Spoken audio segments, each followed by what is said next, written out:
Welcome to the Deep Dive. Today we're getting into something pretty fundamental for anyone building software. We're tackling object-oriented analysis and design, OAD. And our mission really is crucial if you're involved in complex systems.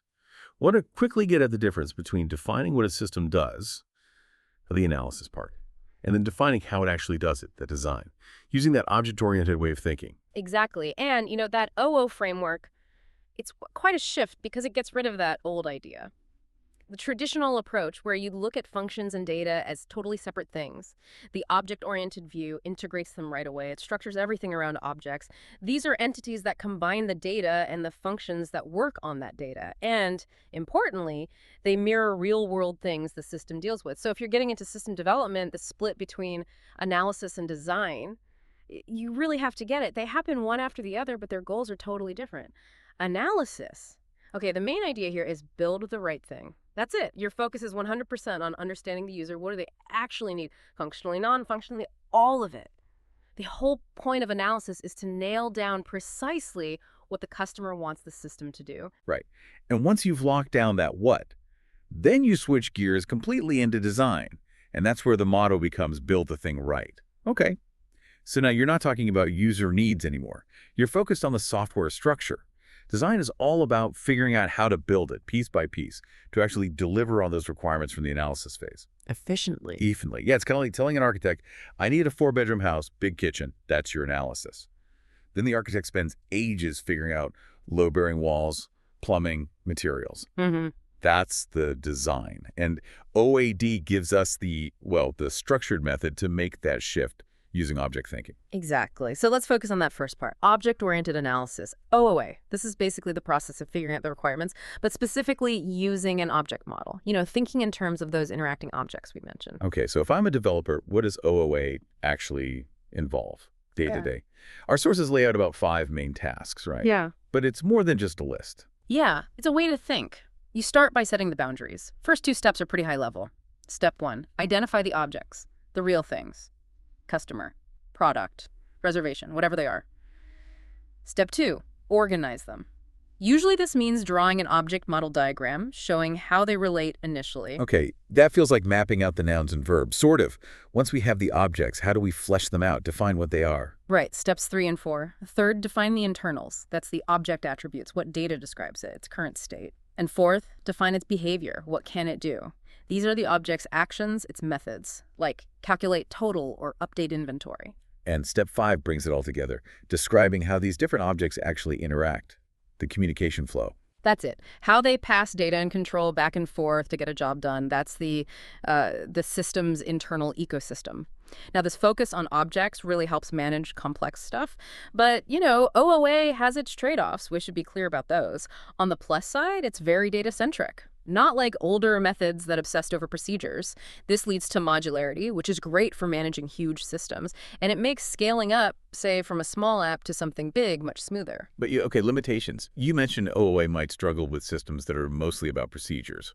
How big a deal is that? Like, say you're building some heavy-duty calculation engine where the process is king, not the data things. That is exactly the kind of scenario where it can be tricky. When the functionality is sort of locked inside objects, it can feel a bit clunky for systems that are naturally procedural or do massive computations. Also, just doing OOA, the analysis part, it doesn't automatically tell you which object model will lead to the best design later on.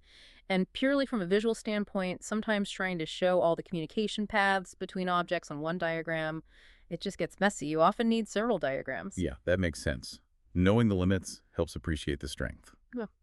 So now that we've got the analysis process down, let's dive into the core building blocks, the pillars of the object model.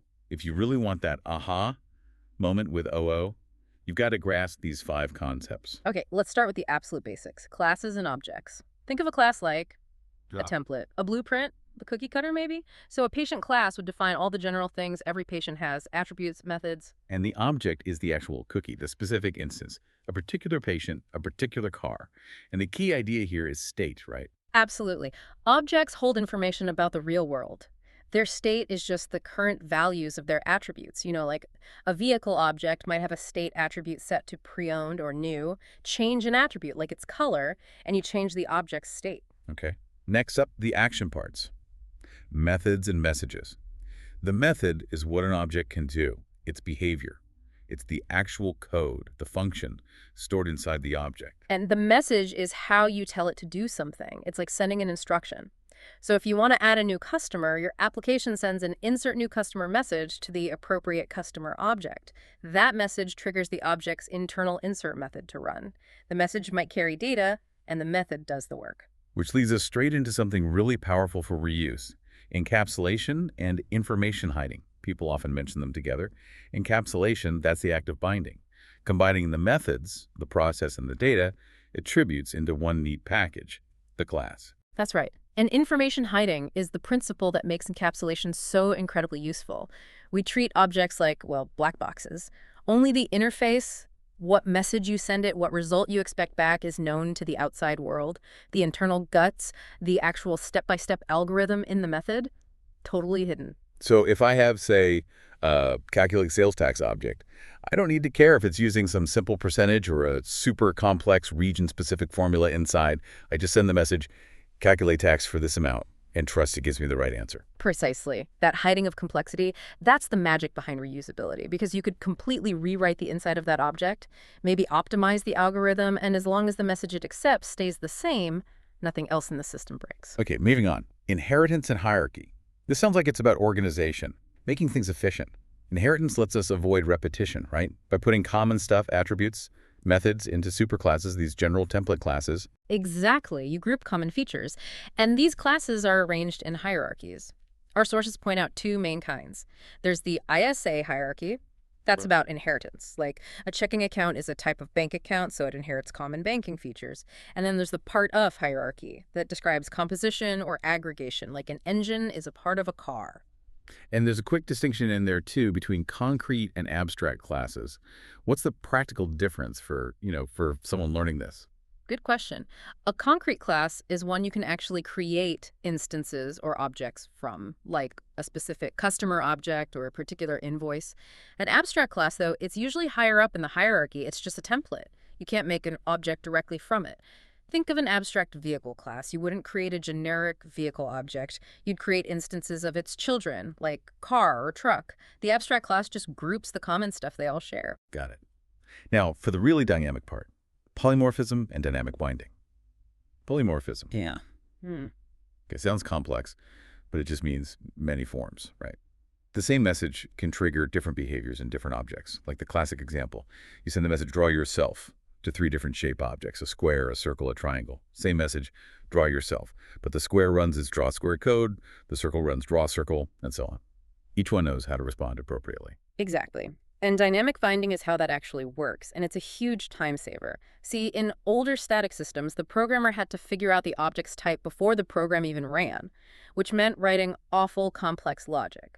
Big if-then-else blocks or case statements checking, okay, is this thing a circle? If yes, call the circle drawing function. Is it a square? Painful. Dynamic binding or late binding pushes that decision off until runtime.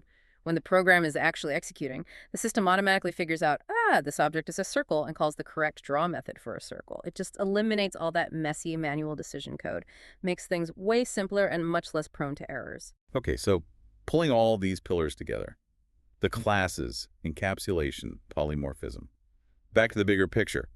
Modern O systems analysis and design isn't just definitions. It's a whole methodology, a process. And the sources agree, any modern OCRO approach really needs 3 core characteristics. First, it has to be use case driven. Use cases describe user interactions, simple scenarios, things like place an order or check account balance. The great thing about this is it simplifies things. You focus on just one activity at a time. That activity might involve several objects talking to each other, but you tackle it piece by piece. All right, use case driven. Second, it must be architecture-centric. The fundamental structure, the architecture, guides everything. This usually means looking at the system from 3 different perspectives, 3 views. like different blueprints for the same building. Pretty much. You've got the functional view, what the user sees and interacts with, the external behavior. Then the static view, that's the class structure, the attributes, the relationships, the fixed blueprint. And finally, the dynamic view, how things behave internally. The messages flying between objects, how their states change over time. Right, functional, static, dynamic views. And the third characteristic. Third, it must be iterative and incremental. This is huge. Development isn't one big waterfall. It's done in cycles. You build a bit, test it, get feedback, refine it, build the next bit. Each cycle, each iteration brings the system closer to what the users actually need, allowing for changes along the way. So wrapping this all up, the classes, the hiding information, the inheritance, the dynamic behavior, the iterative process, what's the real payoff for you, the listener, trying to build or understand these systems? Well, you get these cumulative wins, right? Faster development, potentially. Definitely easier maintenance.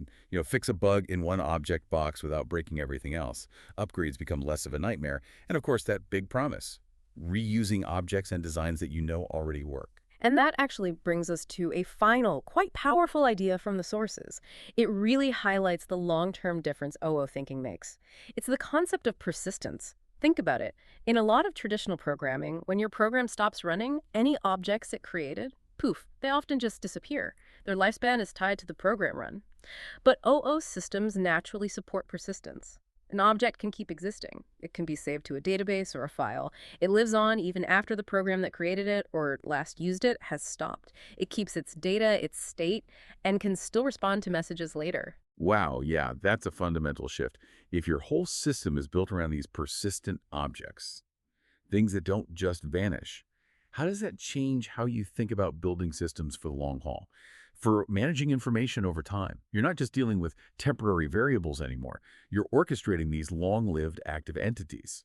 That's definitely something to chew on. And if you want to dig into why these objects are so reusable and maintainable, we'd really encourage you to explore modularity. Look into high cohesion, the idea that an object should do one thing really well, and low coupling, meaning objects shouldn't depend too much on the internal details of other objects. That combination, that's what really builds robust, lasting systems. Thanks for joining us on The Deep Dive.